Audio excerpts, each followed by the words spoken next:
நாடுகளில் தேவனுடைய சுவிசேஷம் என்கிற தலைப்பில் நாங்கள் கடந்த ஒரு 7 வாரங்களாக நாங்கள் பார்த்து வருகிறோம். தேவனுடைய சுவிசேஷம் என்கிற தலைப்பில் நாங்கள் பார்த்து வருகிறோம். ரோமர் 1ஆம் அதிகாரத்தில் நாங்கள் கடந்த ஒரு சில வாரங்களாக நாங்கள் பார்த்தோம். அங்கே 1ஆம் அதிகாரம் 1வது வசனத்திலேயே பவுல் சொல்றாரு, நான் தேவனுடைய சுவிசேஷத்திற்காக பிரித்தெடுக்கப்பட்டவன். என்ன சொல்றார்? நான் தேவனுடைய சுவிசேஷத்திற்காக பிரித்தெடுக்கப்பட்டவன். இந்த வார்த்தையின்படி வாழ, இந்த வாக்குத்தத்தத்தின்படி வாழ நாங்கள் தேவனால பிரித்தெடுக்கப்பட்டவர்களா இருக்கிறோம். எத்தனை பேர் ஆமேன்னு சொல்றீங்க? இந்த வாக்குத்தத்தங்கள் எல்லாம் கிறிஸ்துவுக்குள்ள என்ன அது இந்த வாக்குத்தத்தங்கள் எல்லாம் நமக்கு கொடுக்கப்பட்டிருக்கு. கிறிஸ்து மூலமாக கிறிஸ்துவுக்குள்ள ஆபிரகாமின் சந்ததியாகிய நமக்கு இது கொடுக்கப்பட்டிருக்கிறது. இது நம்முடைய வாழ்க்கையில ஆம் என்றும் இருக்குது. இந்த வாக்குத்தத்தங்கள் இதை நாங்கள் சுதந்திரித்துக் கொள்ளும். இந்த வாக்குத்தத்தங்கள் எல்லாம் கிறிஸ்துவுக்குள்ள இருக்கிற வாழ்கிற நமக்கு இது நிச்சயமாக கொடுக்கப்பட்ட ஒரு காரியம். அதைத்தான் இந்த சுவிசேஷம் சொல்லுது.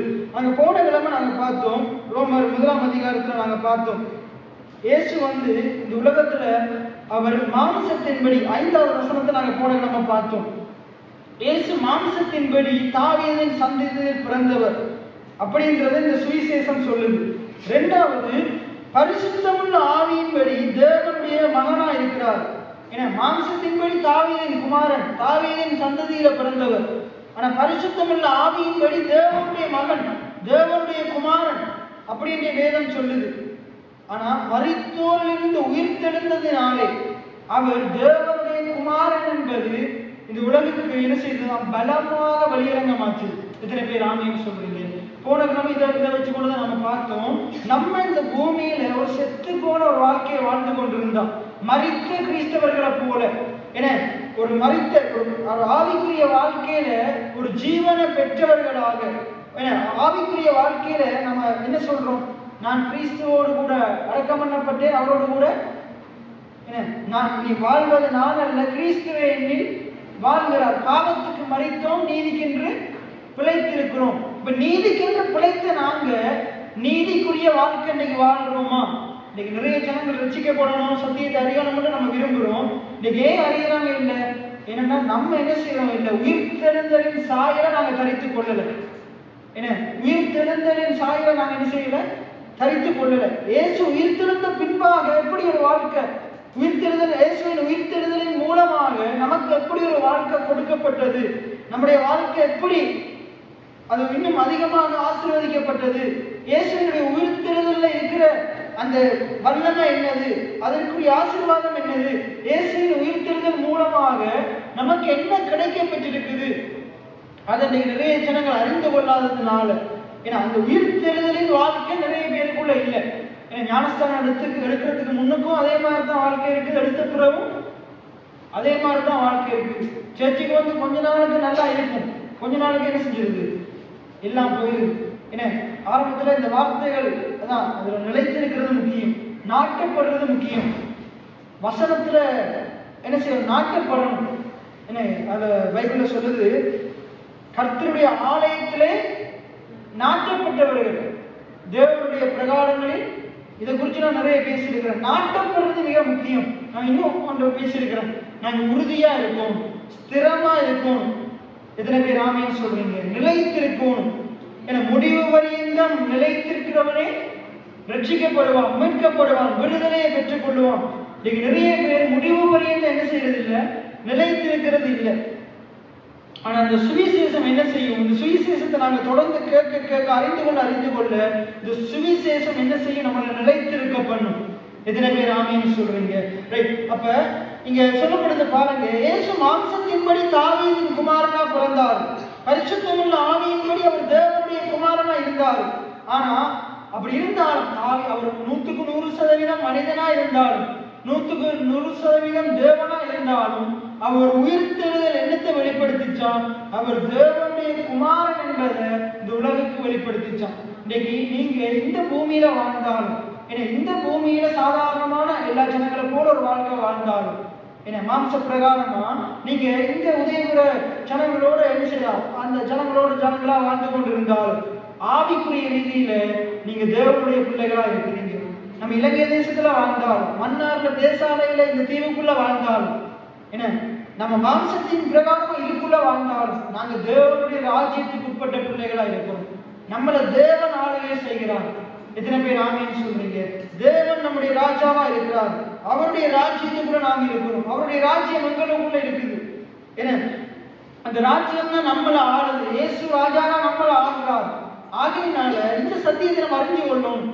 அப்ப நம்ம ஆவிக்குரிய ரீதியில் எப்படி இருந்தாலும் இப்ப இன்னொரு விஷயம் இருக்குது. என்ன விஷயம் என்றா, நம்ம உயிர்ப்பிக்கப்பட்ட ஒரு வாழ்க்கையை வாழணும். அப்பதான் இங்க சுத்தி இருக்கிற ஜனங்கள் நம்மள இயேசுவை பார்ப்பாங்க, அவங்க ரட்சிக்கப்படுவாங்க. அங்க சொல்லப்படுது பாருங்க, உயிர்த்தெழுதல் மூலமாக. அந்த 5வது வசனம் ரோமர் 1:5, மரித்தோரிலிருந்து உயிர்த்தெழுதலினாலே பலமாய் ரூபிக்கப்பட்ட தேவகுமாரனாய் இருக்கிறார். இயேசு மரித்து போயிருந்தார், அடக்கம் பண்ணப்பட்டாராம். ஆனா 3ஆம் நாள்ல என்ன, அவர் உயிர்த்தெழுந்ததன் மூலமாக அவர் உண்மையாகவே தேவனுடைய குமாரன் என்பது என்ன செய்தது? வெளிப்பட்டது. இன்னைக்கு நாங்க என்ன சர்ச்சுக்கு வந்தா காணாது, ஞானஸ்தானம் பெற்றா காணாது, ஞாயிற்றுக்கிழமை பைபிளை தூக்கிட்டு வந்தா மட்டும் போதாது. நம்முடைய வாழ்க்கை முறை மிகவும் முக்கியம். ஏன்னா நம்முடைய வாழ்க்கை முறை எப்படிப்பட்டதா இருக்கணும்? உயிர்ப்பிக்கப்பட்ட ஒரு கிறிஸ்தவன் எப்படி வாழவானோ அப்படி வாழணும். இயேசுக்குள்ள வந்த பிறகு ஒரு வித்தியாசமான வாழ்க்கை வாழணும். முன்பு வாழ்ந்த வாழ்க்கை பிரகாரம் வாழ்ந்து கொண்டிருக்க கூடாது. பழையவைகள் எல்லாம் ஒழிந்தது, எல்லாம் புதிதானது. என்ன உடுப்பு மட்டும் புதிதாக கூடாது. என்ன எல்லாமே புதிதாகணும். நம்முடைய பேச்சிலிருந்து எல்லாமே புதிதாகணும், வித்தியாசமா மாறணும். அதைத்தான் சொல்லுது. அப்ப அதை உயிர்த்தெழுதலுக்குரிய சாயலை தரித்துக் கொண்டு அதன் அடிப்படையில் ஒரு வாழ்க்கை வாழணும். சரி, இதைத்தான் நாங்க போன கிழமை பார்த்தோம். இன்னைக்கு நம்ம திருப்பிக் கொள்வோம் 2 கொரிந்தியர் 15ஆம் அதிகாரம். 15ஆம் அதிகாரம் 2 கொரிந்தியர் 15ஆம் அதிகாரம் 1 கொரிந்தியர் 15ஆம் அதிகாரம் 1ஆம் வசனத்திலிருந்து நாங்க பார்க்க போகிறோம். 1 கொரிந்தியர் 15ஆம் அதிகாரம் 1வது வசனத்திலிருந்து. இந்த அதிகாரம் முழுவதும் என்னத்தை குறித்து சொல்லுதுன்னா, கிறிஸ்துவின் உயிர்த்தெழுதலை குறித்து சொல்லுது. என்னத்தை குறித்து சொல்லுது? கிறிஸ்துவின் உயிர்த்தெழுதல், அவருடைய உயிர்த்தெழுதலை குறித்து சொல்லுது. அதுல 1வது வசனத்தை பாருங்க. அன்றியும் சகோதரரே, நான் உங்களுக்கு பிரசங்கித்த சுவிசேஷத்தை மறுபடியும் உங்களுக்கு தெரியப்படுத்துகிறேன். அப்ப கொரிந்த சபைக்கு பவுல் எழுதும்போது எழுதுறாரு, நான் உங்களுக்கு ஏற்கனவே என்ன செஞ்சிருக்கிறேன், உங்களுக்கு சில காரியங்களை பிரசங்கம் பண்ணி இருக்கிறேன். அந்த பிரசங்கத்தை நான் என்ன செய்யறேன், சுவிசேஷத்தை நான் என்ன செய்யறேன், மறுபடியும் பிரசங்கிக்கிறேன். என்ன சுவிசேஷம்? இயேசுவினுடைய உயிர்த்தெழுதலை பற்றின சுவிசேஷம். எத்தனை பேர் ஆமீன் சொல்றீங்க? இயேசுவினுடைய உயிர்த்தெழுதலை பற்றின சுவிசேஷத்தை பவுல் என்ன செய்திருக்கிறாரு, அவர் பிரசங்கம் பண்ணி கொண்டே வர்றாரு. இயேசுவின் உயிர்த்தெழுதல் பிரசங்கத்தை பவுல் முதல் பேர் என்ன செய்தாரு, அந்த 120 பேர் மேல் வீட்டர்கள் இருக்கும்போது என்ன இயேசு உயிர்த்தெழுந்தார்ன்றது பேதுரு என்ன செய்தார், பிரசங்கம் பண்ணினார். அதுக்கு பிறகு தமஸ்குக்கு போற வழியில பவுல் ரட்சிக்கப்பட்ட பிறகு உயிர்த்தெழுந்த இயேசு அவர் என்ன செய்யறாரு, முகமுகமா பார்க்கிறார், அவருடைய குரலை கேட்கிறார். ஆண்டவர் சொல்றாரு, முள்ளில் உதைக்கிறது உனக்கு. அவருடைய குரலை, இயேசுவினுடைய குரலை கேட்கிறார். சவுல் என்னத்தை கேட்கிறாரு, இயேசுவை பார்க்கிறாரு, இயேசுவினுடைய குரலை கேட்கிறார். இயேசுவை விசுவாசிக்காத அந்த சவுல், இயேசு அவர் ஜூத மார்க்கத்தில் இருந்தாலும் இவர் மேசியன் ஏற்றுக்கொள்ளாத சவுல் இயேசுவை கண்ணால பார்க்கிறார், இயேசுவினுடைய சத்தத்தை கேட்கிறார், அந்த இடத்துல நடந்த அற்புதத்தை பார்க்கிறார். அவருடைய கண்கள் செதில்கள் திறக்கப்பட்டதை பார்க்கிறார். அங்க இயேசு எழுதுகிறார், ஆவியானவர் வழிநடத்துகிறத உணர்ந்தார். இப்படிப்பட்ட பவுல் என்ன செய்றாரு, உயிர்த்தெழுந்த இயேசுவை பிரசங்கிக்கிறார். ஏனென்றா இயேசு அவர் கண்ணால கண்டார், அவருடைய குரலை அவர் காதால கேட்டார், அவர் தன்னை ஊழியத்துக்கு அழைத்தார். இயேசு தான் என்ன செய்தார், ஊழியத்துக்கு அழைத்தார். இந்த வாக்குத்தத்தங்கள், இந்த வார்த்தைகளை கொடுத்தார். ஒரு ஜாதிகளுக்கு சுவிசேஷத்தை பிரசங்கிக்கும்படியே என்னை அழைத்தார் என்பதை அவர் உணர்ந்து கொள்றார். இயேசு மூலமாக அவருக்கு என்ன ஊழியம் கொடுக்கப்பட்டது என்ற உணர்வுடையவரா பவுல் இருக்கிறார். அப்ப இந்த பவுலும் என்னத்தை பிரசங்கிக்கிறார், உயிர்த்தெழுந்த இயேசுவை பிரசங்கிக்கிறார். என்னத்தை பிரசங்கிக்கிறாரு, உயிர்த்தெழுந்த இயேசுவை பிரசங்கிக்கிறார். இன்னைக்கு நீங்க விசுவாசிக்கிறீங்களா, இயேசு உயிர்த்தெழுந்தல நீங்க விசுவாசிக்கிறீங்களா? இந்த உலகம் என்ன செய்யாது, உயிர்த்தெழுதல விசுவாசிக்காது. ஆனா நான் விசுவாசிக்கிறேன், ஆண்டவர் உயிரோடு எழுந்தவரா இருக்கிறார். எத்தனை பேர் ஆமீன் சொல்றீங்க? பாருங்க, ஜோபு ஆபிரகாமுக்கு முன்ன வாழ்ந்தவர். ஜோபு யாரு? ஆபிரகாம் வாழ்றதுக்கு கிட்டத்தட்ட பல ஆண்டுகளுக்கு முன்னுக்கு வாழ்ந்தவர் தான் ஜோபு. ஆனா அவர் என்ன சொல்றாரு? என் மீட்பர் உயிரோடு இருக்கிறார். என்ன சொல்றாரு? என்னை மீட்கிறவர் உயிரோடு இருக்கிறார். எத்தனை பேர் ஆமீன் சொல்றீங்க? ரைட். அவர் அதையும் என்ன செய்றாரு? தீர்க்க தரிசனமா என்ன செய்றாரு? அவருடைய புத்தகத்தில் அவர் சொல்லியிருக்கிறார். சரி, இங்க பார்ப்போம். அன்றையும் சகோதரரே, நான் உங்களுக்கு பிரசங்கித்த சுவிசேஷத்தை மறுபடியும் உங்களுக்கு சொல்லுகிறேன், மறுபடியும் உங்களுக்கு தெரியப்படுத்துகிறேன். நீங்கள் அதை ஏற்றுக்கொண்டு அதிலே நிலைத்திருக்கிறீர்கள். என்ன செய்யணுமா? என்ன பின்னராசி? நீங்க திருப்பி திருப்பி சில காரியங்களை நம்ம ஊழியக்காரங்க என்ன செய்வாங்க? சில போதனைகளை திருப்பி திருப்பி பண்ணுவாங்க. இந்த பாவ மன்னிப்பை பற்றி, பாவத்தை பற்றினதான அந்த காரியங்களை திருப்பி திருப்பி பிரசங்கிப்பாங்க. நானும் மாவை பற்றி திருப்பி திருப்பி பிரசங்கிக்கிறது வழக்கம். இன்னும் நிறைய காரியங்களை பற்றி என்ன செய்யணும்? அடிக்கடி நான் உங்களுக்கு நினைவுபடுத்துறது வழக்கம். அப்ப பவுலும் என்ன செய்யறாரு? இந்த சுவிசேஷத்தை, சில விஷயங்களை உயிர்த்தெழுதலை பற்றின சுவிசேஷத்தை என்ன செய்யறாரு? மறுபடியும் மறுபடியும் பிரசங்கித்துக் கொண்டே இருக்கிறார்.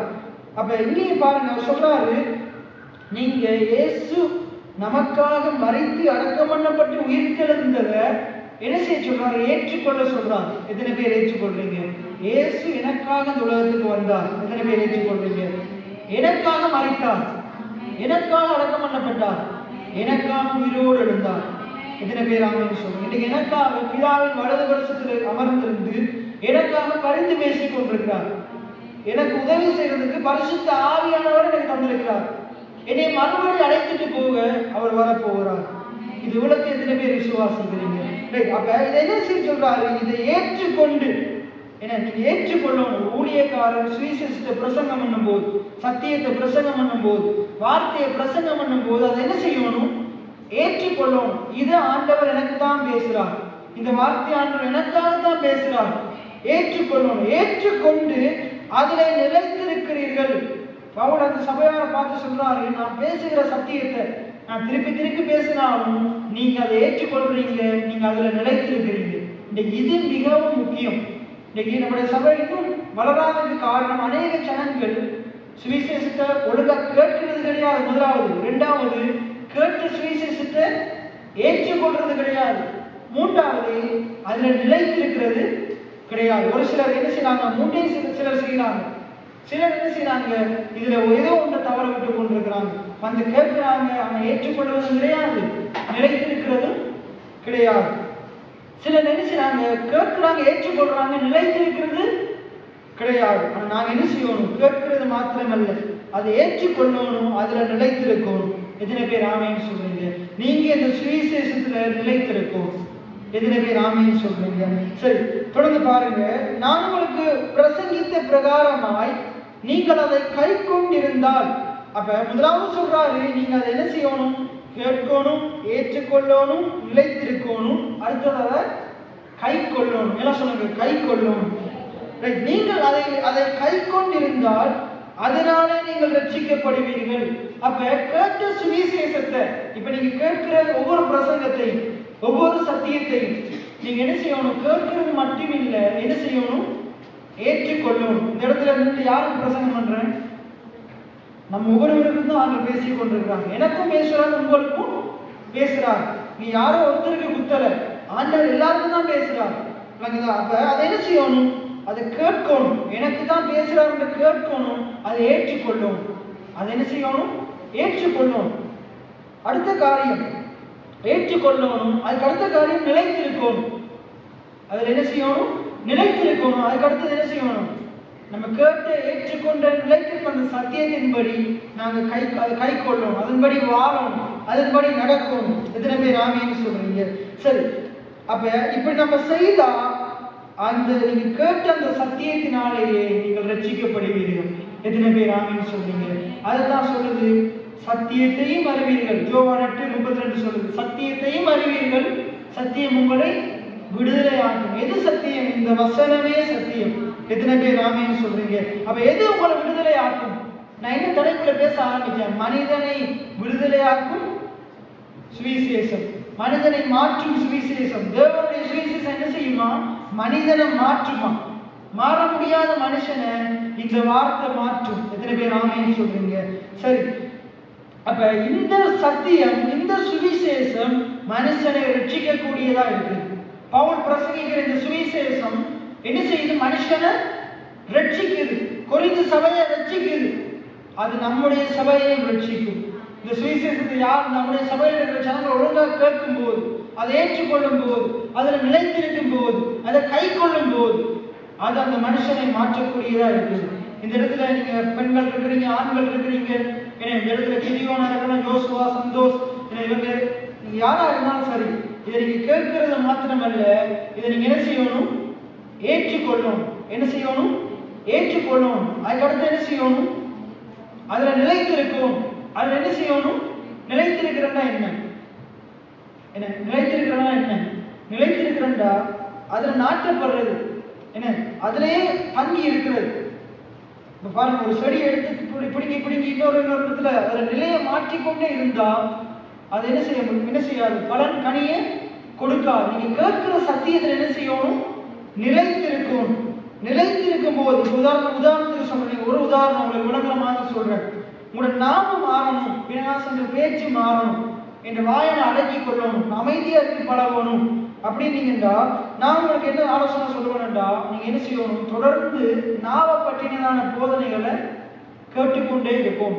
பைபிள்ல நீதிமொழிகள், யாக்கோப்பு, சங்கீதத்துல நாவை பத்தி சொன்ன வசனங்களை தொடர்ந்து படிச்சுக்கொண்டே இருக்கணும். தொடர்ந்து படிச்சுக்கொண்டே இருக்கணும். சரி, இன்னும் உங்களுக்கு விளங்குறமா சொல்றேன். இப்ப என்னோட சந்தோஷம் கேட்கிறாரு, 12ஆம் வாய்ப்பாடு நான் எப்படி பாடமாக்குறது? 12ஆம் வாய்ப்பாடு எப்படி பாடமாக்குறது? நீங்க ஒவ்வொரு மாசத்துலையும் ஒருக்க நீங்க எடுத்து பாடம் அப்படியா சொல்லுவேன். ஒவ்வொரு நாளும் நீ அதில் நிலைத்திருந்தியா இருந்தா என்ன எடுத்து ஒவ்வொரு நாள் வாய்ப்பாடாட்டை எடுத்து அதை நீங்க என்ன செய்ய வாயால ஒவ்வொரு நாள் அறிக்கை செய்தியா இருந்தா, சொல்லிக்கொண்டே இருப்பியா இருந்தா என்ன செஞ்சிடும்? என்ன செய்திடும்? பாடம் ஆயிடும். அதுல நிலைத்திருக்கும். அதே மாதிரி தான் நான் இந்த சத்தியத்துல நிலைத்திருக்கும். எத்தனை பேர் ஆமேன்னு சொல்றீங்க? ரைட். அப்ப நிலைத்திருந்தா, அதை கை கொண்டா, அந்த வார்த்தையின்படி நடந்தா நான் என்ன செய்யப்பட முடியும்? ரட்சிக்கப்பட முடியும் என்று இந்த வார்த்தை சொல்லுது. மற்றபடி அதுக்கடுத்து சொல்லுது பாருங்க, மற்றபடி உங்கள் விசுவாசம் விருதாவா இருக்குமே.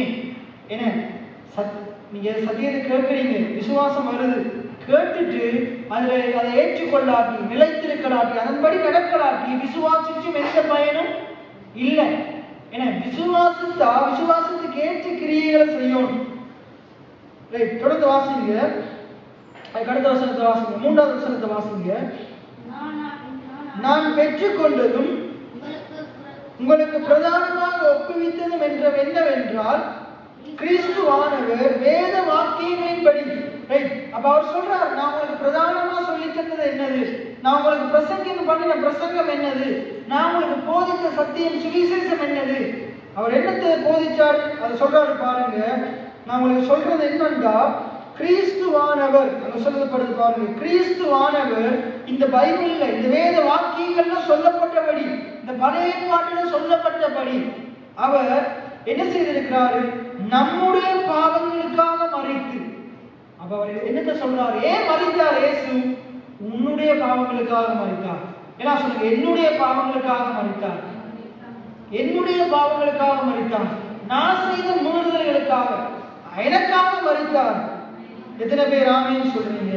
அங்க ஒரு பழகான பாட்டு இருக்கு. எனக்காய் மரித்த என் தேவன் நீரே, உந்த நன்மை விட்டு விலகி நான் எங்கே போவேன்? எந்த வாழ்நாளெல்லாம் உம்மை புகழ்ந்து பாடுவேன். கடைசி முற்றிலும் சொல்வேன், இயேசு நல்லவர் என்று. ஆமீன் சொல்றீங்க. நமக்காக மரித்தவரா இருக்கிறார். எத்தனை பேர் ஆமீன் சொல்றீங்க? அப்ப வேத வாக்கியங்கள் என்னத்தை சொல்லுதான்? இயேசு எனக்காக மரித்தார் என்று சொல்லுதான். இயேசு நம்ம ஒவ்வொருவருக்காக மரித்தார் என்று சொல்லுதான். பைபிள் என்னத்தை சொல்லுது? இயேசு எனக்காக மரித்தார் என்றதை சொல்லுது. என்னுடைய ரட்சிப்புக்காக மரித்தார் என்றதை வேதம் சொல்லுது. அவர் மரித்தது உண்மையா இருந்தா நான் மீட்கப்பட்டது உண்மையா இருக்கு. எத்தனை பேர் ஆமீன் சொல்லுங்க? அடுத்தது, எனக்காக மரித்தார், என்னுடைய பாவங்களுக்காக மரித்தார். என்ன சொல்லுங்க? எனக்காக மரித்தாரு, என்னுடைய பாவங்களுக்காக மரித்தார். அடுத்தது, எனக்காக அடக்கம் பண்ணப்பட்டார். எத்தனை பேர் ஆமீன் சொல்லுங்க? பழைய பாடே சொல்லுதான், இயேசு நமக்காக மரிப்பார்னு சொல்லுதான், இயேசு நமக்காக அடக்கம் பண்ணப்பட்டார்னு சொல்லுதான். அங்க சொல்லப்படுது பாருங்க, நமது பாவங்களுக்காக மரித்து அடக்கம் பண்ணப்பட்டு வேத வாக்கியங்களின்படி 3ஆம் நாள் உயிர்த்தெழுந்து. எல்லாமே எதன்படி நடக்குது? வேத வாக்கியங்களின்படி நடக்குது. இன்னைக்கு இதை விசுவாசிக்கிற இந்த வேத வாக்கியங்களை நீங்க விசுவாசித்தா உங்களுடைய வாழ்க்கையிலையும் இந்த வேத வாக்கியங்களின்படி தேவன் உங்களை ஆசீர்வதிக்க வல்லவராக இருக்கிறார். எத்தனை பேர் ஆமென் சொல்றீங்க? பாருங்க, வேத வாக்கியத்தின்படி நடக்குது. இயேசு பிறந்தது முதற்கொண்டு இன்றைக்கு வரைக்கும் நடக்கிற எல்லாமே வேத வாக்கியத்தின்படி தான் நடக்குது. எத்தனை பேர் ஆமென் சொல்றீங்க? அப்ப அங்க சொல்லப்படுது பாருங்க, எல்லா வார்த்தையின்படி நடக்குது. உலகம் உண்டானது வார்த்தையின்படி. எத்தனை பேர் ஆமென் சொல்றீங்க? உலகம் உண்டானது வார்த்தையின்படி, மனிதன் உண்டானது வார்த்தையின்படி, மனிதனுடைய மீட்பு உண்டானது வார்த்தையின்படி. ஆதியாகமம் 3:15 தான் என்ன செய்தாரு? பிசாசின் தலையை நசுக்க மனுஷகுமாரன் உலகத்துக்கு வந்தார். தேவனுடைய குமாரன் தாழ்மையின் ரூபம் எடுத்து மனுஷ சாயலானார். எத்தனை பேர் ஆமென் சொல்றீங்க? சரி, அப்ப இங்க என்ன சொல்றது? வேத வாக்கியங்களின்படி கிறிஸ்துவானவர் நம்முடைய பாவங்களுக்காக மரித்து அடக்கம் பண்ணப்பட்டு வேத வாக்கியங்களின்படி 3ஆம் நாள் உயிர்த்தெழுந்தார். இயேசு உயிர்த்தெழுவார் என்று என்ன செய்யப்பட்டிருக்கிறது? பழைய ஏற்பாட்டில் கூறப்பட்டிருக்கிறது. அங்க யோபுவை தான் பார்த்தோம், என் மீட்பர் உயிரோடு இருக்கிறார். எத்தனை பேர் ஆமென் சொல்றீங்க? அதுக்கடுத்தது பாருங்க, அதன் பின்பு அவர் 500 பேருக்கு அதிகமான சகோதரருக்கு ஒரே வேளையில் தரிசனமானார். உயிர்த்தெழுந்த இயேசு என்ன செய்தாராம்? அநேகருக்கு தரிசனமானாராம். அநேகருக்கு 500 பேருக்கு முன்பாக தரிசனமானாராம். அதுக்கு அடுத்தது பாருங்க, அவர்களில் அநேகர் இந்நாள் வரைக்கும் இருக்கிறார்கள். அப்ப பவுல் இதை பிரசங்கம் பண்ணி கொண்டிருக்கும் போது, பவுல் கொரிந்து சபையில பிரசங்கம் பண்ணி எழுதி கொண்டிருக்கும் போது, இயேசு உயிர்த்தெழுந்த போது, அவர் தரிசனமான போது கண்களினால பார்த்த நிறைய பேர் அன்றைக்கு உயிரோடு இருந்தாங்க. அப்ப இது பொய், இது பொய்யான காரியம், இவங்க ஏதோ பொய்யான செய்தியை பரப்புறாங்கன்னு யாரும் சொல்லவே முடியாது. ஏனென்றால் எல்லாம் நடந்த சம்பவமா இருக்குது. இன்னைக்கு உங்களுக்கு எத்தனை பேருக்கு தெரியுமோ தெரியல, மன்னார்ல இன்னைக்கு பெரிய ஒரு ஆர்ப்பாட்டம் நடந்துச்சு. என்ன நடந்துச்சு? சரி, போன ஞாயிற்றுக்கிழமை உங்களுக்கு சொல்றேன், போன ஞாயிற்றுக்கிழமை கரண்ட் இல்லை. உங்க எல்லாருக்கும் தெரியுமா? எப்படி தெரியும்? நீங்க அதை பார்த்தீங்க. கரண்ட் இல்லைன்றது உங்களோட வீட்லையும் கரண்ட் இல்லை. மன்னார் முழுக்க என்ன இல்லை?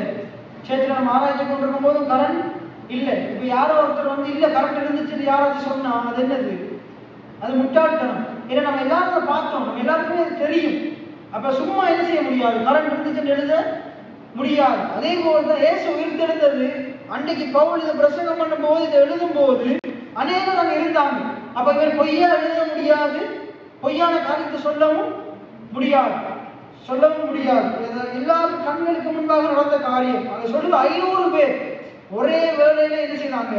உயிர்த்தெழுந்த இயேசுவை கண்டாங்க. எத்தனை பேர் ஆமென் சொல்றீங்க? சரி, அங்க பவுல் பேதுரு பிரசங்கம் பண்றாரு. அவருக்கு நாங்க சாட்சிகளா இருக்கிறோம். இயேசு உயிர்த்தெழுந்தார் என்பதற்கு நாங்க சாட்சிகளா இருக்கிறோம். சரி, அங்க சொல்லுங்க பாருங்க, அவர் தரிசனமானார். அவர்களில் அநேகர் இந்நாள் வரைக்கும் இருக்கிறார்கள், சிலர் மாத்திரம் செத்து போயிட்டாங்க, நித்திரை அடைந்தார்கள். பின்பு வாசிங்க, பின்பு யாக்கோப்புக்கும் அதன் பின்பு அப்போஸ்தலர் எல்லாருக்கும் தரிசனமானார்.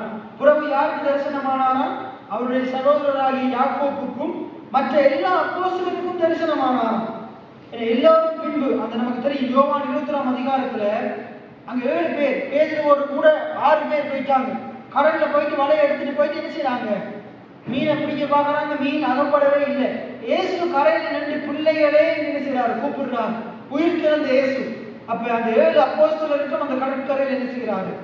தரிசனமாகிறார். அவங்களும் உயிர்த்தெழுந்த இயேசுவை பார்க்கிறாங்க. எத்தனை பேர் ஆமென் சொல்லுங்க? சரி, பின்பு அப்போஸ்தலருக்கும் தரிசனமானார். எல்லாருக்கும் பின்பு அகால பிறவியாகி எனக்கும் தரிசனமானார். அப்படின்னு யார் சொல்றாரு? பவுல் தன்னையே சொல்றாரு.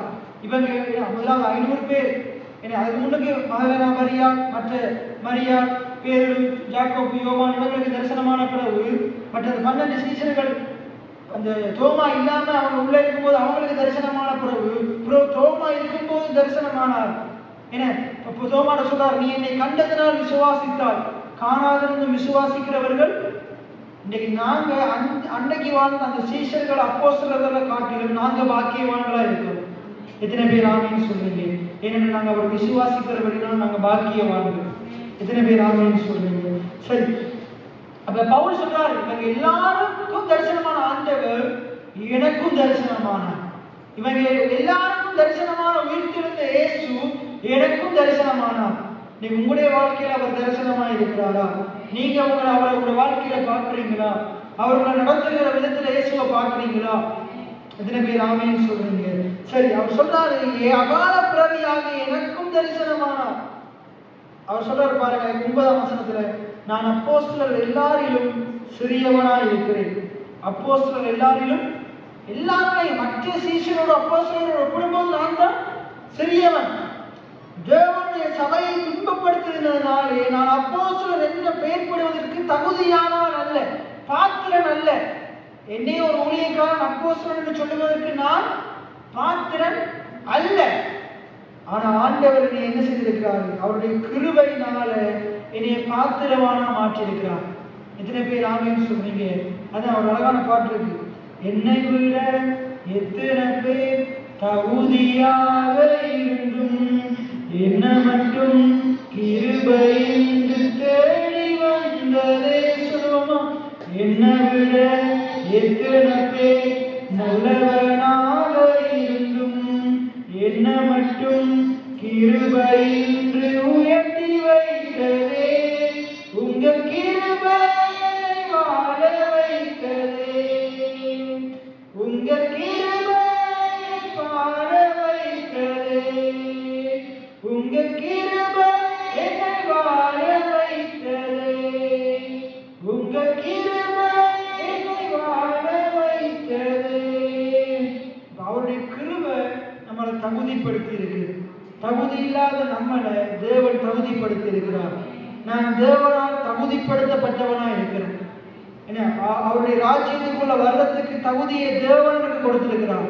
அவருடைய சமூகத்துல வந்து இரக்கத்தை படுறதுக்கு, ஏற்ற சமயத்துல சகாயம் செய்யும் கிருபை அடைகிறதுக்கு தேவன் எனக்கு இணக்க தந்திருக்கிறார், தகுதியை தந்திருக்கிறார், கிருபையை தந்திருக்கிறார். எத்தனை பேர் ஆமென் சொல்றீங்க? அப்ப நம்ம சொல்லக்கூடாது எனக்கு தகுதி இல்லைன்னு. தகுதி இல்லாத நமக்கு தகுதியை உயிர்த்தெழுதலை விசுவாசிச்சா எனக்கு தகுதியை தேவன் தந்திருக்கிறார் என்பதை விசுவாசிக்கணும். எத்தனை பேர் ஆமென் சொல்றீங்க?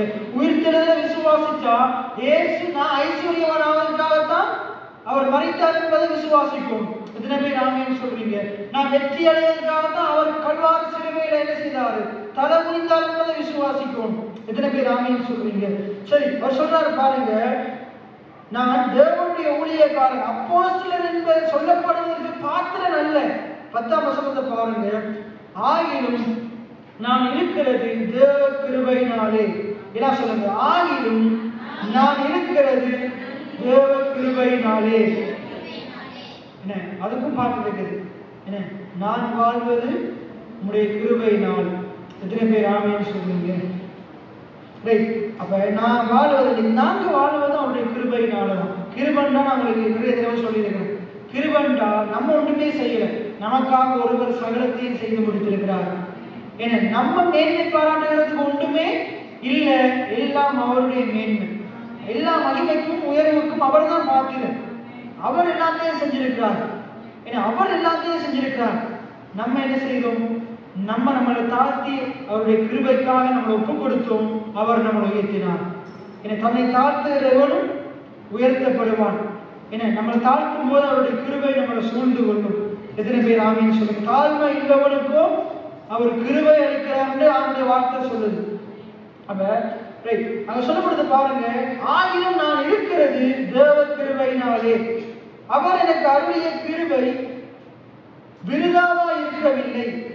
ஆண்டவர் உங்களுக்கு உங்களை ஒவ்வொருத்தருக்கும் கொடுத்திருக்கிற கிருபையை நீங்க இழந்து போயிடக்கூடாது, இழக்க முடியாது. நீங்க அறிஞ்சு கொள்ளணும்.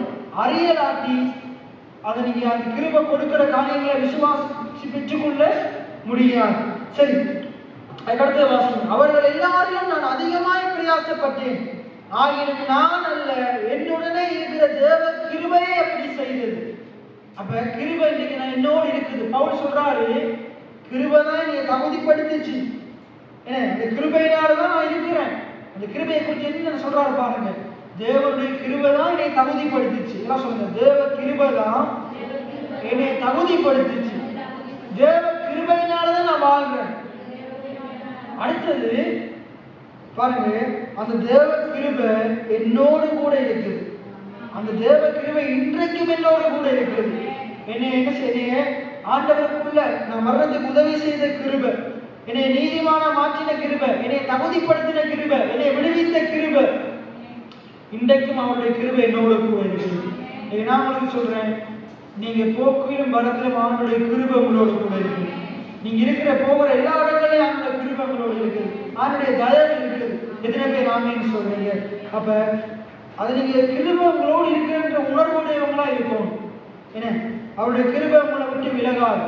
என்ன, மலைகள் விலகினாலும் பர்வதங்கள் நிலை பெயர்ந்தாலும் என் கிருபை உன்னை விட்டு விலகாமலும் என் சமாதானத்தின் உடன்படிக்கை உன்னை விட்டு என்ன நிலை பெயராமலும் இருக்கும் என்று ஆண்டவர் சொல்றார். அவருடைய கிருபை எப்பயும் உங்களோட கூட இருக்குது. அழைத்த நாள் முதல் இதுவரை உங்களை என்ன செய்யுது? அந்த கிருபை தான் வழி நடக்குது. அந்த கிருபை இனியும் உங்களை தாங்கும் தப்பு வைக்கும். எத்தனை பேர் ஆமேன்னு சொல்றீங்க? சரி, அப்ப என்ன சொல்றாரு? என்னுடனே இருக்கிற, என்ன சொல்லுங்க, என்னுடனே இருக்கிற தேவ கிருபையே. அப்ப தேவ கிருபை உங்களோடு கூட இருக்குது. எத்தனை பேர் ஆமேன்னு சொல்றீங்க? அதான் ஆண்டவர் சொல்றாரு, என் கிருபை உனக்கு போதும், உன் பலவீனத்திலே என்னுடைய பலன் பூரணமாய் விளங்கும். எத்தனை பேர் ஆமேன்னு சொல்றீங்க? சரி, ஆகையால் நானாகிலும் அவர்களாகிலும் இப்படியே பிரசங்கித்து வருகிறோம், நீங்களும் இப்படியே விசுவாசித்து இருக்கிறீர்கள். அப்ப நான் என்னத்தை பிரசங்கம் பண்றேன்? இயேசு உயிர்த்தெழுந்தார்ன்றதை பிரசங்கம் பண்றேன். இயேசு உயிர்த்தெழுந்ததன் மூலமாக நம்முடைய பாவங்கள் மன்னிக்கப்பட்டது என்பதை பிரசங்கம் பண்றேன். நம்முடைய பாவங்களை ஆண்டவர் எண்ணாது இருக்கிறார்ன்றதை பிரசங்கம் பண்றேன். நம்முடைய பாவங்களை இயேசு அடக்கம் பண்ணப்பட்டு நமக்காக, நம்முடைய பாவங்களுக்காக மறித்து அடக்கம் பண்ணப்பட்டு நமக்காக உயிர்த்தெழுந்ததன் மூலமாக நம்முடைய பாவங்கள் மன்னிக்கப்பட்டது. நம்முடைய பாவங்கள் கடலின் ஆழத்துல போடப்பட்டது. கார்மேகத்தை போல மேகத்தை போல நீக்கப்பட்டது. எத்தனை பேர் விசுவாசிக்கிறீங்க? எங்களுடைய பாவங்கள் ஆண்டவர் எண்ணாது இருக்கிறார். இதைத்தான் பிரசங்கம் பண்றோம். இது எப்படி நடந்துச்சு? தேவ கிருபையினால நடந்துச்சு.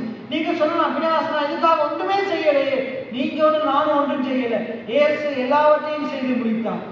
நம்முடைய பாவம் மன்னிக்கப்படுவதற்காக இயேசு எல்லாவற்றையும் செய்து முடித்தார். நம்முடைய பாவங்களை சிலுவையில சுமந்தார். நம்முடைய சாபங்களை சிலுவையில சுமந்தார். நம்முடைய தரித்திரத்தை சிலுவையில சுமந்தார். நம்முடைய வியாதியை சிலுவையில சுமந்தார். நம்முடைய அவமானங்களை சிலுவையில சுமந்தார். நம்முடைய பலவீனங்களை சிலுவையில சுமந்தார். நமக்கு வர வேண்டிய எதிர்மறையான எல்லா காரியங்களையும் இயேசு சிலுவையில சுமந்தார். நம்ம ஒண்ணுமே செய்யல. அவர் சிலுவையில சுமந்ததை விசுவாசிக்கிறதுனால, அவருடைய கிருபையை விசுவாசிக்கிறதுனால இன்றைக்கு நாங்கள் பிழைத்திருக்கிறோம். என்ன சொல்றது? அவருடைய கிருபையை விசுவாசிக்கிறதுனால நான் பிழைத்திருக்கிறேன், நான் வாழ்றேன். எத்தனை பேர் ஆமேன்னு சொல்றீங்க? அதான் சுவிசேஷமா இருக்கு. இதைத்தான் நான் பிரசங்கம் பண்றேன், இதைத்தான் நீங்க விசுவாசிக்கிறீங்க. உங்களுக்கு ஒரு தெளிவு இருக்குதா? நான் என்ன பிரசங்கம் பண்றேன்ற ஒரு தெளிவு இருக்குதா? இயேசுவின் உயிர்த்தெழுத பிரசங்கம் பண்றேன். நீங்க என்னத்தை விசுவாசிக்கிறீங்கிறது உங்களுக்கு தெளிவு இருக்குதா? உயிர்த்தெழுந்த இயேசு உங்களுக்காக என்ன செய்து முடித்தார் என்பதை நான் பிரசங்கம் பண்றேன். உயிர்த்தெழுந்த இயேசு என்ன செய்து முடித்தார் என்பதை நீங்க என்ன செய்யணும்? விசுவாசிக்கணும். இயேசு செய்து முடித்ததை விசுவாசிக்கணும். இயேசு செய்து முடித்ததை விசுவாசிக்கணும். இயேசு இனித்தான் செய்ய போறார் இல்லை, அவர் உங்களுக்காக எல்லாவற்றையும் செய்து முடித்துட்டார். எத்தனை பேர் ஆமேன்னு சொல்லுங்க? சரி, தொடர்ந்து வாசிங்க.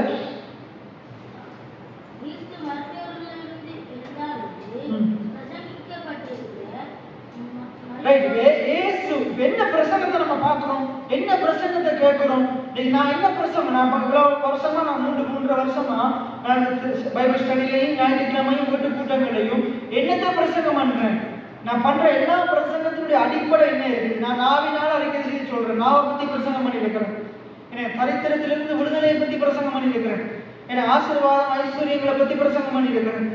வெற்றியின் வாழ்க்கையை பத்தி பிரசங்கம் பண்ணி இருக்கிறேன். கிறிஸ்துவுக்குள் நான் யாருன்றதை பிரசங்கம் பண்ணி இருக்கிறேன். அப்ப நான் பண்ணின எல்லா பிரசங்கத்துக்குள்ளையும் என்ன இருக்குன்னு பாத்தீங்கன்னா, இயேசு உங்களுக்காக செய்து முடித்த பிறகு உங்க வாழ்க்கை எப்படிப்பட்டதா இருக்க வேண்டும் என்ற காரியம் இருக்குது. இயேசு உங்களுக்காக எல்லாவற்றையும் செய்து முடித்ததுனால நீங்க எப்படிப்பட்டவர்களா இருக்கணும்ன்றதுதான் இந்த பிரசங்கத்துக்குள்ள இருக்குது. ஓமா இல்லையா? இயேசு உங்களுக்காக எல்லாம் செஞ்சு முடிச்சுட்டார். இப்ப நீங்க எப்படி இருக்கணும்? அன்னைக்கு நான் தான் பேசுறேன். இயேசு உங்களுக்காக எல்லாத்தையும் செய்து முடித்துட்டார். நீங்க நீதிமான்கள். எதனால நீதிமான்கள்? இயேசு உங்களுக்காக மரித்ததுனால நீதிமான்கள். இயேசு உங்களுக்காக அடக்கம் பண்ணப்பட்டு உயிரோடு இருந்து ரத்தம் சிந்தினதுனால நீங்க நீதிமான்கள். எத்தனை பேர் ஆமேன்னு சொல்றீங்க? அப்ப இப்ப இயேசு மரித்திருக்கலாட்டி அடக்கம் பண்ணப்பட்டிருக்கலாட்டி, உயிரோடு எழுந்திருக்கலாட்டி நம்ம எப்படிப்பட்டவர்களாக இருந்திருப்போம்? பாவிகளாக தான் இருந்திருப்போம். ஆனால் இயேசு மரித்ததுனால, அவர் உயிர் தெழுந்ததுனால, அவருடைய ரத்தம் நமக்காக சிந்தப்பட்டதுனால நாங்க நீதிமான்களா இருக்கிறோம். எத்தனை பேர் ஆமென் சொல்றீங்க? சரி, அப்ப இந்த 12 வசனத்தை பாருங்க. கிறிஸ்து மரித்தோரிலிருந்து எழுந்தார் என்று பிரசங்கிக்கப்பட்டிருக்க. அப்ப நீங்க பிரசங்கத்தை கேட்கறீங்க தானே? எல்லா ஊழியக்காரங்களும் வந்து நான் என்ன செய்யறேன்? இயேசுவின் உயிர்த்தெழுதலை பிரசங்கம் பண்றேன். அப்ப நான் இப்படி பிரசங்கம் பண்ணி கொண்டிருக்க சில பேர் என்ன சொல்றாங்க? இயேசு உயிர்த்தெழவில்லைன்னு சொல்றாங்க. ஏன்னா சில பேர் அதை விசுவாசிக்கல. மரித்தோரிலிருந்து உயிர்த்தெழுதல் இல்லை என்று உங்களில் சிலர் சொல்லுவது எப்படி? மரித்தோரின் உயிர்த்தெழுதல் இல்லாவிட்டால் கிறிஸ்து எழுந்திருக்கவில்லையா? பவுல் கேட்கிறார். நீங்க உங்கள சிலர் என்ன சொல்றாங்க? இயேசு உயிர்த்தெழவில்லை, இயேசு உயிரோடு எழும்பவில்லை, அதை நாங்கள் விசுவாசிக்க மாட்டோம், நம்ப மாட்டோம்னு சொல்றீங்களே. இயேசு உயிர்த்தெழுந்திருக்கலாட்டி கிறிஸ்துவும் மரித்தோரிலிருந்து உயிர்த்தெழுதல் இல்லாவிட்டால், நிறைய பேர் உயிர்த்தெழுதலை நம்புறாங்க இல்லை. அப்ப மரித்தோரிலிருந்து உயிர்த்தெழுதல் இல்லைன்னு நீங்க சொல்றீங்களே, அப்ப இயேசு உயிர்த்தெழவில்லையா? அப்ப பவுல் என்ன போதிக்கிறாருங்க? இயேசு உயிர்த்தெழுந்துட்டாரு, ரோமர் 8:12 சொல்லுது, அவர் உங்களை உயிர்ப்பிப்பார்னு பிரசங்கம் பண்றார். இப்ப நான் என்னத்தை பிரசங்கம் பண்றேன்?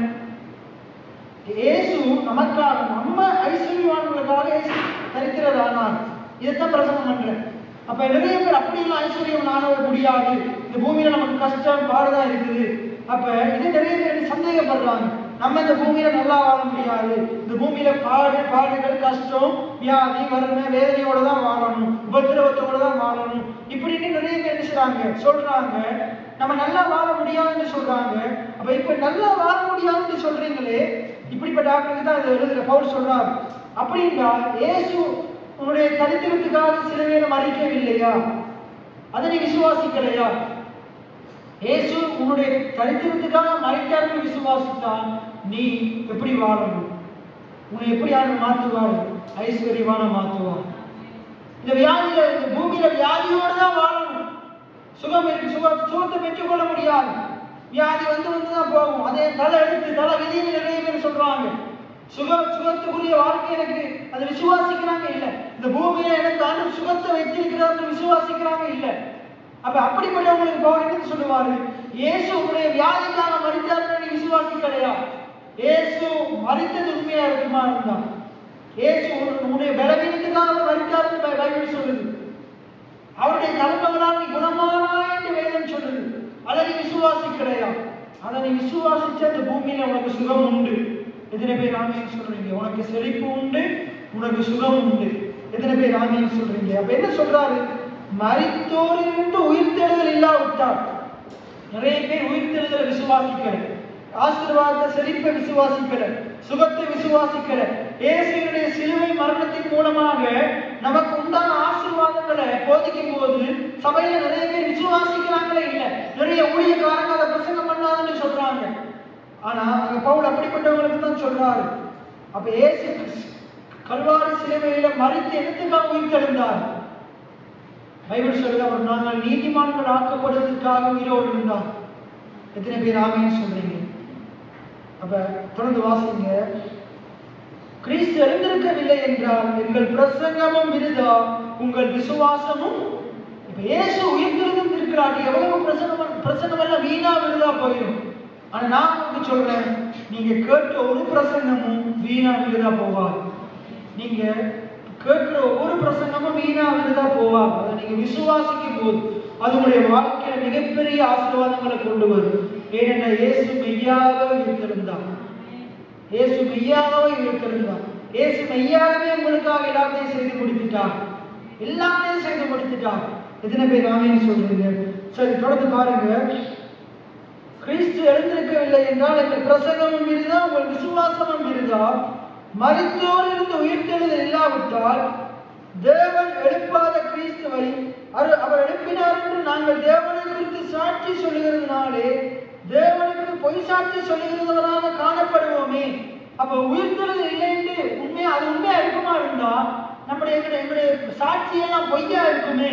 எங்களுடைய பிரசங்கம் எல்லாம் பொய்யா இருக்குமே. பவுல் சொல்றார், மரித்தவரிலிருந்து உயிர்த்தெழுதல் இல்லாவிட்டால் கிறிஸ்து எழுந்திருக்கவில்லை.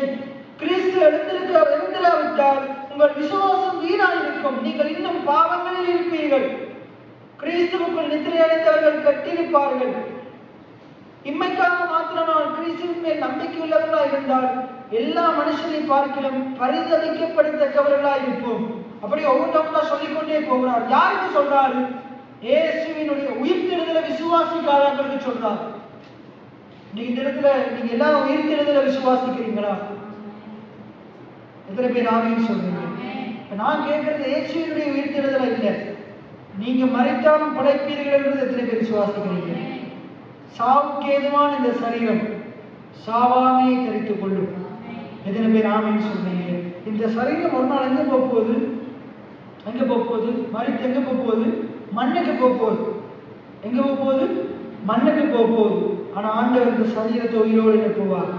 எத்தனை பேர் ஆமீன் சொல்றீங்க? கீழே நீங்க வாசிச்சு போனீங்களே இருக்குது. கீழே நீங்க வாசிச்சு போனீங்கன்னா அதை பத்தி தான் பேசுறாரு. அப்பதான் சொல்றாரு பாருங்க, சாவுக்கு ஏதுவான இது என்ன செய்யும்? சாவாமையை தெரித்துக் கொள்ளும்.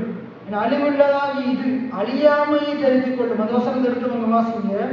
அப்படியே கீழே பாருங்க, 49ஆம் வசனத்தை வாசிங்க.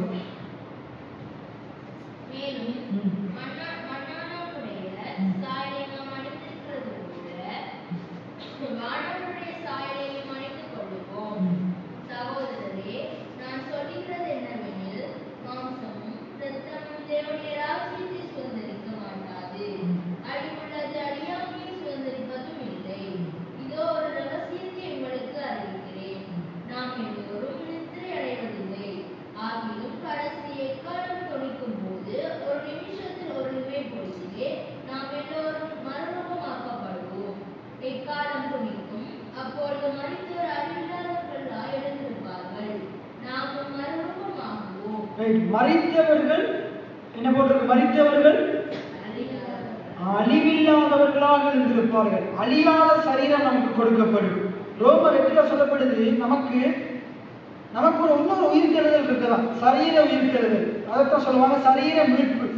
சரீர மீட்பு அது ரோமர் 8ஆம் அதிகாரத்தில் நீங்க வாசிச்சீங்கன்னா அதுல இருக்குது சரீர மீட்பு. அது இப்ப இல்லை, இயேசுவினுடைய வருகையின் போது நமக்கு இருக்குது. ஆண்டவர் அழியாத சரீரத்தை கொடுப்பார். இப்ப மிஞ்சி மிஞ்சி போன இந்த சரீரம் 120 வருஷம் தான் இந்த உலகத்துல இருக்கும். என்ன 90-91ஆம் சங்கீதத்துல அங்க மோசே சொல்றாரு, இந்த சரீரம் மிஞ்சி மிஞ்சி போனா 80 வருஷமும் 70 பலத்தின் மிகுதினால் 80 வருஷம் இருக்கும் அப்படின்னு சொல்றாரு. ஆனா உண்மையா வேதத்தின்படி 120 வருஷம் இந்த சரீரம் இருக்கும். இன்னும் விசுவாசத்துல இருந்தா அதை விட அதிகமாகவும் வாழ முடியும். எத்தனை பேர் விசுவாசிக்கிறீங்க? 120 வருஷத்துக்கு மேலேயும் வாழ முடியும். எத்தனை பேர் ஆமீன் சொல்றீங்க? இன்னைக்கு அமெரிக்காலையும் இன்னும் ஜப்பான் போன்ற தேசங்கள்ல சராசரியா 100 வயசுக்கு மேல ஜனங்கள் வாழ்றாங்க. சராசரியா 100 வயசுக்கு மேல வாழ்றாங்க. அமெரிக்கால எனக்கு தெரிஞ்ச ஊழியக்காரங்க நேற்றும் பார்த்தேன், அந்த போதகருடைய வயசு 88 வயசு, அந்த போதகருடைய மனைவியினுடைய வயசு 83 வயசு. ஜோய்ஸ் என்ற நான் கேட்கிற அடிக்கடிக்க போறோம் அவங்களோட பிரசங்கம், அவங்களோட வயசு 84 வயசு. இன்னைக்கு அவங்க மேடையில் நின்று எப்படி பிரசங்கம் பண்றாங்க? தைரியமா நல்லா பிரசங்கம் பண்ணி கொண்டிருக்கிறாங்க. சரி, நம்ம இந்த வேதத்துக்கு வருவோம். சரி, அப்ப எங்க சொல்லப்படுது பாருங்க, இயேசு மரித்தது உண்மையா இருந்தா, இயேசுடைய உயிர்த்தெழுதல் இல்லாவிட்டால் நம்முடைய விசுவாசம் வீணா இருக்கும். 14ஆம் வசனத்தை பாருங்க, நம்முடைய பாவம் மன்னிக்கப்பட்டிருக்காது, நம்ம பாவத்துக்குள்ளே இருப்போம். ஆனா இயேசு உயிர்த்தெழுந்ததுனால நம்முடைய பாவம் மன்னிக்கப்பட்டிருக்குது. நாங்க பாவத்துல இல்லை, நாங்க கிறிஸ்துவுக்குள்ள வாழணும். நான் பாவத்துல ஜீவிக்கிறேன், நான் இயேசுவினால ஜீவிக்கிறேன், நான் கிருபையினால ஜீவிக்கிறேன். எத்தனை பேர் ஆமீன் சொல்றீங்க? 18ஆம் வசனத்தை பாருங்க, கிறிஸ்துவுக்குள் நித்திரை அடைந்தவர்கள் கட்டியிருப்பார்கள். நான் கெட்டு போறது கிடையாது. என் இயேசு உயிரோடு எழுந்ததுனால நான் மரித்தாலும் நான் கெட்டு போக மாட்டேன், நான் அழிந்து போக மாட்டேன். எத்தனை பேர் ஆமீன் சொல்றீங்க? ரைட். இந்த 19ஆம் வசனம் சொல்லுது, இம்மைக்காக மாத்திரம் நாங்கள் என்ன செய்யக்கூடாது? கிறிஸ்துவின் மேல் நம்பிக்கை உள்ளவர்களா இருக்க கூடாது. இந்த பூமியில ஆசீர்வாதமா வாழணும், இந்த பூமியில எனக்கு எல்லாம் இருக்கணும், ஆண்டவரை அதைத்தாங்க இதைத்தாங்க என அதுக்காக மட்டும் ஆண்டவரை தேடக்கூடாது. இந்த பூமிக்குரிய வாழ்க்கைக்கு ஆசீர்வாதத்துக்காக மட்டும் ஆசீர்வாதம் தேவைதான், செழிப்பு தேவைதான், பணம் தேவைதான், என்ன நகைகள் எல்லாம் தேவைதான், இல்லைன்னு சொல்லல. வாகனங்கள் தேவை, அதெல்லாம் தேவைன்னு ஆண்டவர் அறிந்திருக்கிறார். நல்ல உடை போடுறது முக்கியமா ஆண்டவருக்கு தெரியும். ஆண்டவர் நம்மளை உடுத்துவிக்க விரும்புகிறார். எத்தனை பேர் ஆமைன்னு சொல்றீங்க? காட்டு புஷ்பத்தை விட நம்மளை நல்லா உடுத்துவிக்க ஆண்டு விரும்புகிறார், நம்மளை போஷிக்க ஆண்டு விரும்புகிறார். அதுதான் நம்மளுக்கு தேவைன்னு உங்களுடைய பரமபிதா அறிந்திருக்கிறார். எத்தனை பேர் ஆமைன்னு சொல்றீங்க? ஆனா இவைகளை நீ நாடக்கூடாது. நீ எதை நாடணும்? முதலாவது தேவனுடைய ராஜ்யத்தையும் அவருடைய நீதியையும் தேடு, நாடு. அப்பொழுது உனக்கு உண்ண தேவையான உணவு, உடுக்க தேவையான உடல், உனக்கு இந்த பூமியில வாழ்றதுக்கு தேவையான சகல நன்மைகளும் ஆசீர்வாதங்களும் தேவன் கூட கொடுப்பார். எத்தனை பேர் ஆமைன்னு சொல்றீங்க? அது மார்க் 10 சொல்லுது. ஆண்டவருக்காக எதை இழந்தாலும் இம்மையிலே நூறத்தினையான நன்மைகளையும் மறுமையிலே நித்திய ஜீவனை ஆண்டு கொடுப்பார். அப்ப இந்த பூமியில ஆண்டவர் என்ன சொல்றாருன்னா, இம்மைக்காக மாத்திரம் இயேசுவின் மேல நம்பிக்கை உள்ளவரா இருக்காத. நான் சேர்ச்சுக்கு போனாதான், ஜெபக்கூட்டத்துக்கு போனாதான், பைபிள் ஸ்டடிக்கு போனாதான் ஆண்டவர் எனக்கு அதை தருவார், தொழில் ஆசீர்வதிப்பாரு, என் பிள்ளைகளை பார்த்து கொள்வாரு, எனக்கு எல்லாத்தையும் தருவாரு, ஆசீர்வாதம் தருவாரு, நன்மையை தருவாரு. அதுக்காக மட்டும் ஆண்டவரை தேடாது. அதுக்காக தேடு, ஆனா அதுக்காக மட்டும் தேடாது. அதை நோக்கமாக கொண்டு தேடாது. அதெல்லாம் ஆண்டவர் செய்வாரா? நிச்சயமா செய்வார். எத்தனை பேர் ஆமைன்னு சொல்லுங்க? நம்ம ஆண்டவர் தேடும் போது ஆண்டவர் ஆசீர்வதிப்பாரா? நிச்சயமா ஆசீர்வதிப்பார். எத்தனை பேர் ஆமைன்னு சொல்லுங்க? நம்ம அதிகம் மற்றவர்களோட நம்ம நல்லா ஜெபம் பண்ணும் போது, நல்ல பைபிள் படிக்கும் போது, நல்ல பிரசங்கம் கேட்கும் போது, நம்மளை ஆண்டவர் அவங்கள காட்டிலும் ஒரு படி நம்மளை மேல உயர்த்தி வச்சு ஆசீர்வதிப்பாரா? நிச்சயமா ஆசீர்வதிப்பார். அதுல எந்த ஒரு மாற்று கருத்துமே இல்லை. ஆனா அதுக்காக மட்டும் நம்ம சரியா சுவிசேஷத்தை அறிந்தவங்க அதுக்காக மட்டும் என்ன செய்யக்கூடாது? ஆண்டவரை தேட கூடாது. இன்னைக்கு எதுக்கு நீங்க பைபிள் ஸ்டடிக்கு வந்திருக்கிறீங்க? எதுக்கு ஞாயிற்றுக்கிழமை எல்லாம் சரியா நீங்க டைமுக்கு சேர்ச்சுக்கு வரீங்க? எதுக்கு காணிக்கை கொடுக்குறீங்க? எதுக்கு நீங்க ஆண்டுடைய காரியங்கள் அதிகமா ஈடுபடுறீங்க? ஆண்டோட ஆசீர்வாதத்தில் தான் ஈடுபடுறீங்களா? ஆண்டவர்களை ஆசீர்வதிக்கணும்னு ஈடுபடுறீங்களா? இல்லை, ஆண்டவரை ஏற்கனவே ஆசீர்வதித்திருக்கிறார். எத்தனை பேர் ஆமைன்னு சொல்றீங்க? எனக்காக அவர் எல்லாத்தையும் செய்திருக்கிறார். அதுக்கு நன்றி செலுத்தும் விதமாக நான் வந்திருக்கிறேன். எத்தனை பேர் ஆமைன்னு சொல்றீங்க? இன்னைக்கு நான் இதெல்லாம் செய்யறதுனால தான் ஆண்டவர் மேல பிரியமா இருக்கிறார். ஆண்டவர் மேல பிரியமா இருக்கிறதுனால நான் இதெல்லாம் செய்யறேன். எத்தனை பேர் ஆமைன்னு சொல்றீங்க? ஆண்டவர் மேல பிரியமா இருக்கிறார். உங்களுக்காக அவர் ஏற்கனவே எல்லாம் செஞ்சிருக்கிறார். என்ன ஆண்டவர் நீங்க இப்படி எல்லாம் வந்து செஞ்சாலும் ஆண்டவர் அன்பு கூறுவார்கள் இல்லை. ஆண்டவர் முன்னமே உங்க மேல அன்பா இருக்கிறார். அவருடைய அன்பை பெற்றுக்கொள்ள நீங்க இன்னைக்கு ஆண்டவருக்காக சில காரியங்களை செய்கிறீங்க. எத்தனை பேர் ஆமைன்னு சொல்றீங்க? சரி, இப்ப நான் உங்களுக்கு சொல்றேன் என்னன்னா, இந்த உலகத்துக்குரிய இன்மைக்குரிய ஆசீர்வாதங்களுக்காக மட்டும் இயேசுவின் மேல நம்பிக்கை உள்ளவங்களா இருக்காதீங்க.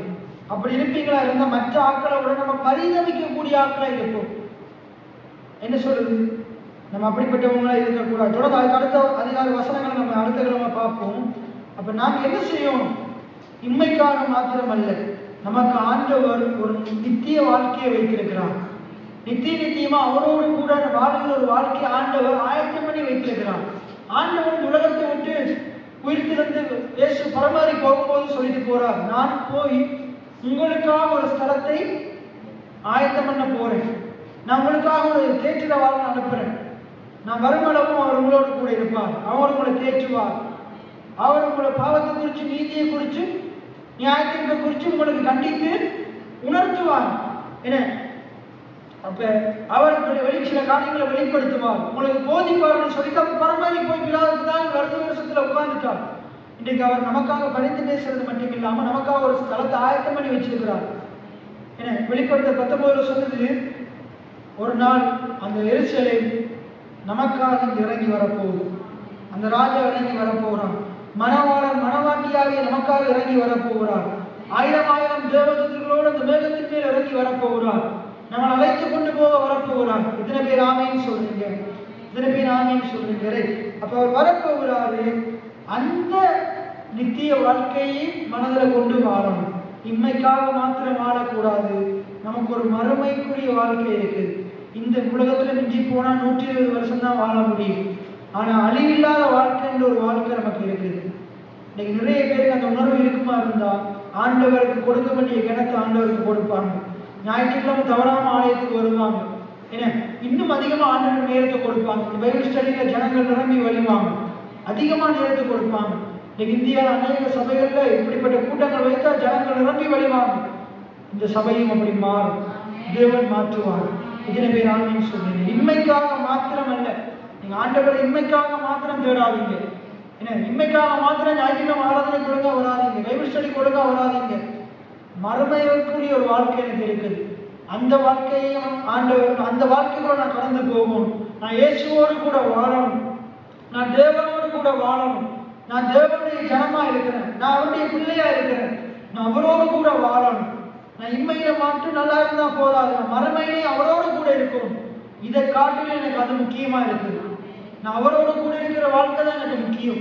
எனக்காக, என்னுடைய பாவங்களுக்காக மரித்த ஆண்டவர், எனக்காக அடக்கம் பண்ணப்பட்ட ஆண்டவர், எனக்காக உயிர்த்திருந்த ஆண்டவருக்காக நான் வாழ போகிறேன்.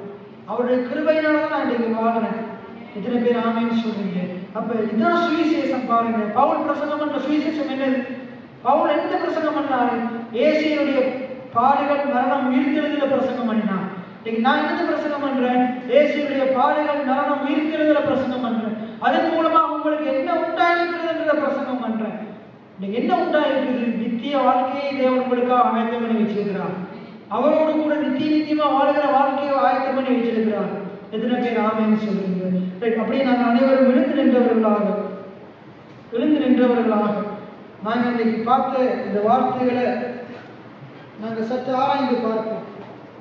நாங்கள் அப்படியே எழுந்து நின்றவர்களாக இன்னைக்கு நாங்கள் பார்த்த வார்த்தையை சற்று ஆராய்ந்து பார்ப்போம். இயேசுவினுடைய உயிர்த்தெழுதல், கிறிஸ்துவினுடைய உயிர்த்தெழுதலை குறித்து நாங்கள் பார்த்தோம். தேவனுடைய சுவிசேஷம் நமக்கு இயேசுவினுடைய உயிர்த்தெழுதல் மூலமாக உண்டான ஆசீர்வாதங்களை பற்றி சொல்லுது. நீங்க தேவனுடைய கிருபையை நம்புறீங்களா? தேவனுடைய கிருபை உங்களுக்கு இன்றைக்கு உங்களோட கூட இருக்குது. தேவனுடைய கிருபையினால தான் நீங்க வாழ்றீங்க. அதை நீங்க எத்தனை பேர் விசுவாசிக்கணும்? நான் வாழ்வது தேவனுடைய கிருபையினால, நான் ஜீவிப்பது தேவனுடைய கிருபையினால, நான் கிருபையினால தான் வாழ்றேன். அவருடைய கிருபை இல்லாட்டி நான் ஒன்றுமே கிடையாது. அவருடைய கிருபை என்னோடு கூட இருக்குது. அவருடைய கிருபையினால தான் நான் வாழ்றேன். அவருடைய கிருபை என்னை பலப்படுத்துது. அவருடைய கிருபை என்னை அவருக்குள்ள வாழ வைக்குது. அவருடைய கிருபை என்னை சுமக்குது, என்னை தப்புவிக்குது. அவருடைய கிருபை என்னோடு கூட இருக்குது. ஆண்டவரே, இன்னும் அதிகமா நம்முடைய கிருபையை வாஞ்சிக்கிறேன். அப்ப நீர் என்னுடைய பாவங்களுக்காக மரித்தீர் சுவாமி, எனக்காக அடக்கம் பண்ணப்பட்டீங்க. ஆண்டவரே, எனக்காக அடக்கம் பண்ணப்பட்டீங்க, எனக்காக உயிரோடு எழுப்பினீங்க. அதைத்தான் இந்த வேதம் சொல்லுதோ நான் விசுவாசிக்கிறேன். உடைய வேத வாக்கியம் என்ன சொல்லுதோ நான் விசுவாசிக்கிறேன். இந்த வேத வாக்கியம் இயேசுவை பத்தி சொல்லுகிற காரியத்தை நான் விசுவாசிக்கிறேன். அது எல்லாமே எனக்காக, என்னுடைய ஆசீர்வாதங்களுக்காக, என்னுடைய நன்மைக்காகத்தான் ஆண்டவர் இதெல்லாம் நடக்குது. நன்றி செலுத்துகிற சுவாமி. அப்படியே வாய்களை திறந்தவர்களாக என்னுடைய பாவங்களுக்காக மரித்த ஆண்டவரே, அப்பா நன்றி செலுத்தின சுவாமி. என்னுடைய அக்கிரமங்களுக்காக, என்னுடைய மீறுதல்களுக்காக இப்படி வாய்களை திறந்தவர்களாக, இந்த கல்வாரி சிலுவையை நோக்கி பார்த்தவர்களாக நாங்கள் நன்றி செலுத்துவோம். நன்றி கர்த்தாவே, நன்றியோடு துதிக்கிறோம், ஸ்தோத்திரிக்கிறோம், நன்றி செலுத்துகிறோம் ராஜாவே, நன்றி செலுத்துகிறோம் கர்த்தாவே, நன்றி செலுத்துகிறோம் ஆவியானவரே. ஓ நன்றி ராஜாவே, நன்றி கர்த்தாவே, நன்றி நன்றி கர்த்தாவே. ஹalleluya ஹalleluya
அந்த கிருபை எங்களை பலப்படுத்துவதாக, எங்களுக்கு ஏற்ற சமயத்திலே சகாயம் செய்வதாக ஆண்டவரே. உம்மிடத்தில் இந்த இரக்கத்தையும் தயவையும் அளவுக்கு அதிகமாய் நாளுக்கு நாள் வருஷிக்க பண்ணுவதாக ஆண்டவரே. ஆண்டவரை நாங்கள் ஒருமடைந்து இம்மைக்காக மாத்திரம் இந்த வாழ்க்கையை வாழாமல், இம்மைக்காக இம்மைக்குரிய ஆசீர்வாதங்களுக்காக, பணம் பொருள் எங்களுடைய சுய லாபத்துக்காக, சுய தேவைகளுக்காக, மாம்சீக காரியங்களை பூர்த்தி செய்வதற்காக மாத்திரம் உண்மையிலே நம்பிக்கை உள்ளவர்களாய் இல்லாமல், உம்முடைய காரியங்களில் ஈடுபடாமல், அப்பா நாங்கள் மறுமையை எங்கள் மனதிலே கொண்டு ஆண்டவரை நாங்கள் உமக்காக ஜீவிக்க உதவி செய்வீராக.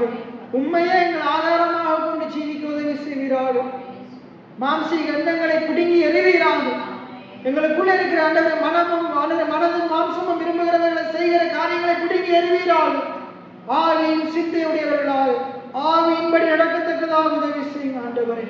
அருமையான இந்த பிள்ளைகளை நான் ஆசீர்வதிக்கிறேன். இந்த பிள்ளைகளை அதிகமாக ஆசீர்வதிக்கும். ஒரு வீடு வளவு சுற்றிலும் இயேசுவின் ரத்தம் தெளிக்கப்பட்டிருப்பதாக, அது இவர்களை பாதுகாப்பதாக, உடைய தேவைகள், எண்ணங்கள், ஏக்கங்கள், விருப்பங்களை நிறைவேற்றுகிறார் ஆண்டவரே.